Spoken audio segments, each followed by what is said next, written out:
Mga boss, kaway-kaway naman dyan, walang iwanan. Magluluto tayo ngayon ng putsero na tiil ng baboy.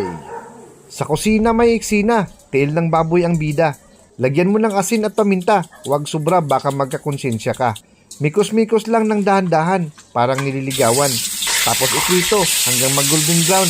Uy, parang galing abroad ang tan. Pagkatapos ay itabi, huwag mo na siyang isturbuhin. Magpainit na ng mantika kasi si Bombay ay paarte na rin. Isunod si kamatis, pak na pak sa kulay, at si Layan na pabango, parang pabango ni nanay. Mikos dito, mikos doon, hanggang mabango na parang nagluto sa salon. Pasok na si tiil ng baboy, abay wag nang pakipot. Sabay halo na may feeling, para kang nainlove kahit may usok. Lagyan ng asin, kunting bitsin, wag judgmental. Para ang lasa ay sumabog, parang sismis sa barangay hall. 2 balde ng tubig ang isinalang. Oo, 2 balde kasi gutom ang buong barangay, walang halang.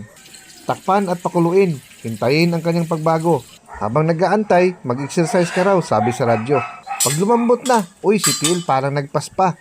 Pasok na si saging saba, parang dessert sa pista. Patatas na pakyot, isabay na rin. At si siling green, wag matakot, hindi yan siloso rin. Si Repulyo ang pasabog, panghuling arte. At si Bes Dahon, pang beauty queen sa karirang malupit, charot bisye. Ayan na, luto na ang pinataka na putsero. Tikmat mo, sabay sabing, wow, chip ka na bro.